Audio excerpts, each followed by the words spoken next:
પર તાલુકામાં આંગણવાડી કાર્યકર તેમજ તેડાગર બહેનોએ પોતાની વિવિધ માંગણીઓ મુદ્દે તારીખ 23/2/2026ના રોજ ભાભર મામલતદાર કચેરી સુધી રેલી યોજીને ભાભર મામલતદાર તેમજ સીડીપીઓને આવેદનપત્ર આપ્યા બાદ આજે ત્રીજા દિવસે પણ ભાભર મામલતદાર કચેરીની સામે આંગણવાડી બહેનોએ હડતાલ ચાલુ રાખી જોવા મળી હતી। આંગણવાડી કાર્યકર બહેનોએ પગાર વધારો અને સરકારી કર્મચારીનો દરજ્જો આપવા બાબતે રજૂઆતો કરી હતી, જેમાં આજે આંગણવાડી યુનિયનના લીડર ચંપાબેન પરમાર ભાભર ખાતે આવી પહોંચ્યા હતા, જેમાં તેમણે આંગણવાડી બહેનોને પોતાના હક માટેની લડાઈ અણનમ ચાલુ રાખવા માટે આહવાન કર્યું હતું। ભાભર તાલુકા આંગણવાડી કાર્યકર સંઘના તાલુકા પ્રમુખ ધર્મિષ્ઠાબેન દવે, ઉપપ્રમુખ કાંતાબેન પ્રજાપતિ સહિતની કાર્યકર બહેનોની ઉપસ્થિતિમાં યુનિયન લીડર ચંપાબેન આવતા આંગણવાડી કાર્યકર અને તેડાગર બહેનોની હિંમતમાં વધારો થયો જોવા મળ્યો હતો। જોકે યુનિયન લીડર ચંપાબેન પરમારે સરકાર પાસે માનદ વેતન અને હાઈકોર્ટના નિર્દેશ અનુસાર આંગણવાડી કાર્યકરોને ત્રીજા વર્ગમાં અને તેડાગર બહેનોને ચોથા વર્ગમાં સમાવેશ કરવામાં નહીં આવે ત્યાં સુધી સમગ્ર જિલ્લામાં હડતાલ ચાલુ રાખવામાં આવશે તેવી ચીમકી પણ ઉચ્ચારી હતી। બ્યુરો રિપોર્ટ બનાસની અસ્મિતા, ભાભર સુઈગામ, વાવથરા।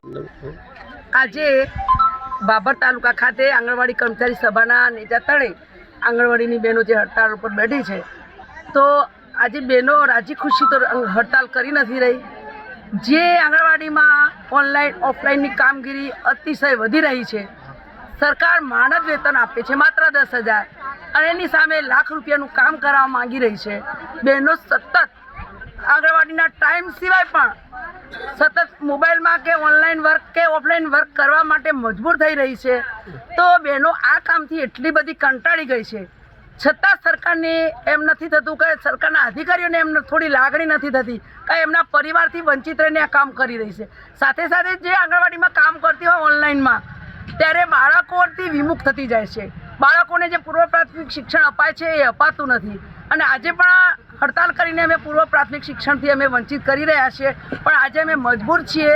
જો સરકાર અમારું સાંભળશે અને આ એપો દૂર કરીને બહેનોને કામનો ભાર હળવો કરશે તો અમે સરકારનો આભાર માનીશું, પણ સરકારશ્રી અમારી બહેનોની વાત સાંભળે। બહેનોએ બિન ડ્રેસમાં બસો ભરી ભરીને મેળા કર્યા છે, બસો ભરી ભરીને સંમેલનો સફળ કર્યા છે।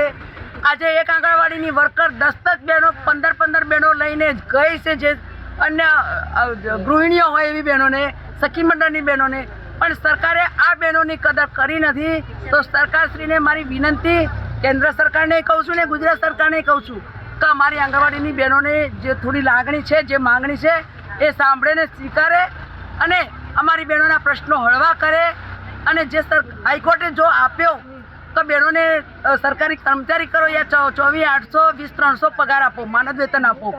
તો આ વેતન સરકારને આપવું નથી। સરકારને બીજા બધા કામોમાં તિજોરી પર ભાર પડતો નથી અને અમારી આંગણવાડીની બહેનો જે પાયાનું ઘડતર કરી રહી છે એવી બહેનો માટે તિજોરીને જો ભાર થતો હોય તો આનાથી બીજો કોઈ મોટો ભાર હોઈ શકે। તો મને દુઃખ થાય છે કે સરકાર અમારી આંગણવાડીની બહેનોને સાંભળતી નથી, એમના પ્રશ્નોને સમજતી નથી। તો સરકારશ્રી થોડી અમારા માટે લાગણી દર્શાવે અને અમારી બહેનોના પ્રશ્નો હળવા કરે અને થોડું સમજે, એ જ અપેક્ષા આશા સાથે ચંપાબેન પરમાર, આંગણવાડી કર્મચારી સભા પ્રમુખ। બેન શ્રી, જે હડતાલ કેટલા દિવસ સુધી ચાલશે? હડતાલનું ટેલર છે, આજે અમે ટેલર આપી રહ્યા છીએ, પિક્ચર તો અભી બાકી છે।